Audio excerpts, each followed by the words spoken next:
Terima kasih atas kesempatan yang diberikan. Perkenalkan, nama saya Fabricius Sivanyawur dengan NIM 210811030075. Saya berasal dari Universitas Samratulangi, Fakultas Ilmu Sosial dan Politik, jurusan Ilmu Pemerintahan, angkatan 2021. Dan pada saat ini saya akan mempresentasikan hasil makalah saya sendiri dengan berjudul Sistem Pengawasan Pemerintahan, Analisis Lembaga Pengawas Pelayanan Publik di Indonesia, dengan dosen pengampu. Yang pertama, Dr. Donald Muninca, SOS, MSI, dan Dr. Randas Ismail Sumampo, MSI.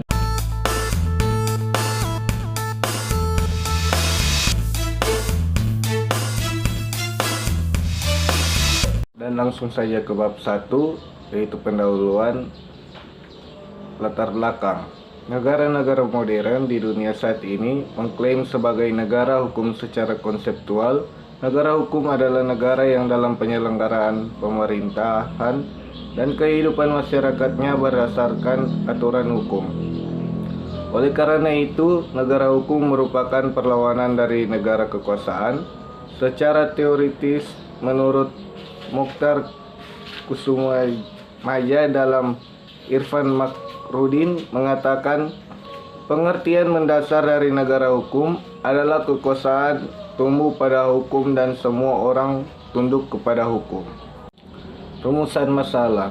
Berdasarkan uraian di atas, penulis kemudian memformulasikan dalam bentuk identifikasi masalah, yaitu A. Bagaimana batasan dan dari mana sumber kewenangan yang dimiliki BPK dalam melakukan pengawasan terhadap pengelolaan keuangan negara? B. Bagaimana mekanisme pengawasan yang dilakukan oleh BPK terhadap pengelolaan keuangan negara? Dan C. Bagaimana tindak lanjut dari hasil pengawasan oleh BPK terhadap pengelolaan keuangan negara? Tujuan penulisan: 1. Mengetahui pengertian dari inspektorat daerah. 2. Mengetahui bagaimana mekanisme pengawasan inspektor daerah. 3. Menganalisis pengawasan inspektor daerah. Bab 2. Pembahasan konsep pengawasan ombudsman terhadap penyelenggaraan pelayanan publik. Berdasarkan pasal 1 Angka 1 Undang-Undang Nomor 37 Tahun 2008 tentang Ombudsman Republik Indonesia yang selanjutnya disebut Ombudsman adalah lembaga negara yang mempunyai kewenangan mengawasi penyelenggaraan pelayanan publik, baik yang diselenggarakan oleh penyelenggara negara dan pemerintah, termasuk yang diselenggarakan oleh badan usaha milik negara yaitu BUMN, dan badan usaha milik negara yaitu BUMD, dan badan hukum milik negara yaitu BMHN, serta badan swasta atau perorangan yang diberikan tugas menyelenggarakan pelayanan publik tertentu yang sebagian atau seluruh dana yang bersumber dari anggaran pendapatan dan belanja negara dan atau anggaran pendapatan dan belanja daerah. Di dalam pasal 2 Undang-Undang Nomor 37 Tahun 2008 ditegaskan kedudukan ombudsman sebagai lembaga negara yang bersifat mandiri dan tidak memiliki hubungan organik dengan lembaga negara dan instansi pemerintah lain. Permintaan klarifikasi ombudsman. Permintaan klarifikasi merupakan bagian dalam proses investigasi di belakang meja. Kadangkala laporan yang tampaknya sederhana setelah dilakukan telah dokumen di belakang meja dan setelah ada penjelasan tertulis, klarifikasi dari pejabat publik yang dilaporkan, barulah diketahui bahwa permasalahan tersebut tidaklah sesederhana yang dibayangkan. Mengenai hal seperti itu, biasanya ombudsman segera melakukan cross check di lapangan guna menguji apakah penjelasan yang disampaikan pejabat publik terlapor benar atau hanya mengada-ngada. Ketika wawancara dilakukan pada saat cross check di lapangan, Ombudsman memasukkan tahapan ini sebagai bentuk permintaan klarifikasi lebih lanjut. Sifat permintaan klarifikasi seperti ini lebih aktif sehingga sedikit perbedaan dengan permintaan klarifikasi yang dilakukan secara tertulis melalui surat resmi. Menyusun permintaan klarifikasi. Bagi Ombudsman, permintaan klarifikasi pada intinya adalah langkah-langkah untuk membuat suatu laporan menjadi lebih jelas duduk persoalannya, sehingga pokok masalah yang dilaporkan lebih mudah dimengerti bukan saja oleh terlapor tetapi juga pihak lain termasuk pelapor sendiri. Secara mendasar, penjelasan atau klarifikasi dari pejabat publik sangat diperlukan dalam upaya melakukan analisis mendalam, menyeluruh, dan objektif. Hal ini juga sebagai bentuk penghormatan terhadap asas tidak berpihak, yaitu impartiality, yang menjadi prinsip universal Ombudsman dengan memberikan kesempatan pertama kepada pejabat publik untuk melakukan klarifikasi. Berarti Ombudsman telah memperlakukan pejabat publik sebagai terlapor secara adil karena mendengarkan penjelasan dari kedua belah pihak. Permintaan klarifikasi sekaligus rekomendasi. Surat permintaan klarifikasi seperti ini pada dasarnya sudah merupakan rekomendasi yang semestinya dapat dipertimbangkan oleh pejabat publik terkait. Meskipun demikian, tidak semua permasalahan dapat ditindaklanjuti seperti itu.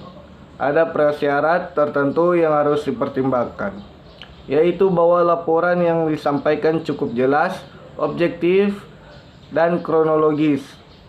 Dokumen pendukung yang dilampirkan juga cukup valid dan dapat dipertanggungjawabkan. Sedangkan pada saat yang sama, kondisi pelapor memang membutuhkan penyelesaian atas permasalahan tersebut secara patut. Tahapan investigasi Ombudsman. Setelah melakukan proses permintaan klarifikasi, investigasi merupakan tahapan akhir yang sangat penting dilakukan Ombudsman dalam rangka menindaklanjuti kasus-kasus dugaan maladministrasi, baik yang dilakukan masyarakat maupun atas inisiatif sendiri. Investigasi dilakukan untuk mencari dan mengumpulkan informasi yang lebih lengkap, tajam, seimbang, dan objektif yang akan dijadikan bahan untuk merumuskan tindakan seperti apa yang akan dapat dilakukan selanjutnya. Apakah meminta klarifikasi terlebih dahulu atau sudah segera dapat memberikan rekomendasi tertentu. Dalam hal ini, Ombudsman menganut dua tahapan investigasi. Yang pertama adalah investigasi di belakang meja, yaitu memeriksa keputusan, surat menyurat, atau dokumen-dokumen yang disampaikan pelapor untuk memperoleh kebenaran laporan dari masyarakat. Investigasi yang dilakukan Ombudsman bukan dalam rangka penuntutan atau pro justia sebagaimana yang selama ini dilakukan oleh kepolisian dan kejaksaan. Ombudsman tidak harus membuktikan tuduhan penyimpangan yang disampaikan masyarakat, tetapi pejabat publik. Bab 3 penutup. Kesimpulan, konsep pengawasan pada sistem pengawasan di Indonesia jika dikaitkan dengan konsep pengawasan yang dilakukan oleh Ombudsman, maka akan jelas terlihat bahwa pengawasan yang dilakukan oleh Ombudsman terhadap penyelenggaraan pelayanan publik di Indonesia merupakan bentuk pengawasan eksternal yang bersifat represif, karena pengawasan tersebut dilakukan oleh lembaga di luar lembaga atau organ pemerintahan yang diawasi, dan pada dasarnya pengawasan yang dilakukan oleh Ombudsman tersebut berbasis dan pengawasan masyarakat. Kemudian pengawasan lebih lanjut dilakukan oleh Ombudsman dan pengawasan tersebut dilakukan terhadap pengaduan oleh masyarakat terhadap tindakan maladministrasi yang dilakukan oleh pejabat publik. Jadi pengawasan Ombudsman di sini merupakan upaya bagaimana tindak lanjut atau penegak hukum dari penyimpangan tersebut, bukan merupakan pengawasan preventif yang bertujuan melakukan pencegahan terhadap tindakan-tindakan yang tidak sesuai dengan koridor hukum. Dan pengawasan Ombudsman tersebut bermuara pada rekomendasi yang diberikan oleh Ombudsman terhadap pejabat publik yang dilakukan penyimpangan atau maladministrasi dalam penyelenggaraan pelayanan publik. Dan untuk saran, sebagai sebuah lembaga negara yang berwenang melakukan pengawasan terhadap penyelenggaraan pelayanan publik, sudah seharusnya Ombudsman diberikan kewenangan yang lebih kuat, tidak hanya sebatas memberikan rekomendasi, tetapi selain rekomendasi harus diikuti dengan pemberian sanksi yang tegas sebagai penegakan hukum bagi penyelenggara pelayanan publik yang melakukan maladministrasi terhadap pelayanan publik. Dan diharapkan untuk kedepannya Ombudsman dapat membentuk perwakilan di daerah-daerah agar masyarakat dapat lebih mudah untuk melaporkan pengaduannya terhadap perlakuan maladministrasi dalam penyelenggaraan pelayanan publik. Dan untuk daftar pustaka akan saya cantumkan dengan gambar. Sekian presentasi makalah saya. Diucapkan terima kasih. Shalom.